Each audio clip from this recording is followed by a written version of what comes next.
News from Royal Caribbean overnight. They contacted all of their currently booked passengers that were sailing through May, with a few exceptions, saying that they have now suspended or continued their suspension of all global sailings until May 12th, 2020. Prior to this announcement, it had currently been presumed that they would resume sailing on April 11th. Well, at least that's the last date they gave. I don't know that many people actually presumed it would hold, given the amount of port closures that are currently going on. But now at least we have an official date, and people who were on the fence or worried about maintaining their airfare in case the cruise happened to go, even if they didn't want to go, can now kind of rest easily, or at least know that any confusion or ambiguity has now been removed. There are a few exceptions to the extension. Voyager of the Seas has been postponed on all of its cruises until June 2020. Alaska, Canada, and New England until July 1st, 2020. And this is due largely to the foreign port requirement. So any ship that's going to be going to Canada or Alaska has to stop in a foreign port. Obviously, Canada is a foreign port, but Canada itself has already announced that they are blocking all cruise travel until the beginning of July, as it stands right now. And stops going to Alaska have to stop in a foreign port, which means normally they would go to Canada first. And obviously, it wouldn't make a lot of sense to go all the way down to Mexico to get to Alaska. If you are on one of these impacted sailings, you are eligible of a future cruise credit of 125% of what you paid for your cruise fare, and you do not have to do anything to get that cruise credit. They have announced that you should be getting an email around April 30th, and I would give that a couple day grace period before you start flooding the phone lines, just based on past experience. But around April 30th, you should be receiving a notification of your future cruise credit equal to 125% of what you paid on the cruise fare. If you do want a refund, you can get a refund, and you have plenty of time to decide. You can convert your cruise credit until a cash refund until December 31st, 2021.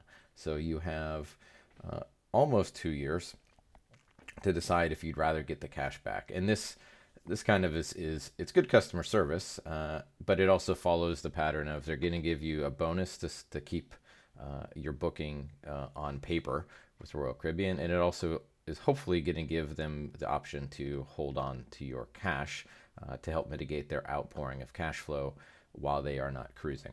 So this way you've kind of got the option or the peace of mind to get a refund at any time, and Royal Caribbean will hopefully, in their mind, be holding on to your money until a later date, one way or the other. There is a little fine print on these future cruise credits and refunds, but for the most part, everybody should be eligible. The main bullet points of the exclusions or fine print modifications, if you will: if you booked your cruise under the cruise's confidence guarantees, so you were kind of in that window when they announced their first suspension and you went ahead and booked the cruise anyway that is now canceled, you do not qualify for the 125% cruise credit. You would just get a 100% cruise credit, or if you choose a refund at a future date. That's because you already booked with some special benefits on your booking, with the ability to cancel up until a couple days before the cruise in any event. So you do not qualify for that. If you were on a cruise that was canceled during the first round of cancellations, and you happen to make a new reservation with your future cruise credit that now falls under this new set of canceled cruises with some optimism, you will get 125% cruise credit for the difference that you paid. If you had an increase in your fare, you will get 2 future cruise credits. So one for the original amount up to 125%, plus any addition that you might have paid will come as a second cruise credit.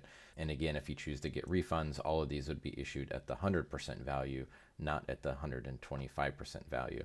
The good news is, if you booked any thing through the ship, such as internet or alcohol packages, anything that would have been purchased on the cruise planner, they are also eligible for 125% future cruise credit if you would prefer to have that instead of a 100% refund. So again, this is Royal, and I'm sure we'll see similar, kind of marketing tactics deployed by other cruise lines, way to help try to keep the money within the company while they're having, a lack of income and cash flow, which obviously makes a lot of sense. If you purchase travel protection, that will automatically be refunded as well. Carnival has acknowledged Royal's announcement via social media last night, as obviously as soon as Royal made this announcement, the other customers of other cruise lines are expecting for the other shoe to drop. And generally, any member of the Cruise Line Industry Association moves in lockstep with each other on these broad strokes. But Carnival has said that they will make an announcement on March 27th, 2020 to update their customers. We fully expect that they will also announce some kind of extension to their sailings, as no ports are really open to accept these ships. So there's really not a lot of places for them to go, as much as people are optimistic and hopeful to get back to cruising as quickly as possible. We will try to keep making videos and podcast episodes during this time.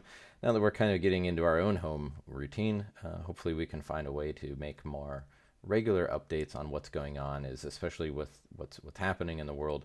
There is no shortage of cruise news, discussions, or opinions abound, whether it's purchasing stocks or booking a future cruise in the next couple months, or should you plan to go on your cruise when they do start sailing. We'll try to start covering some of these things over the coming days, and hopefully we can get some good discussion going. Hope you're all doing well, staying safe, and we'll talk to you soon.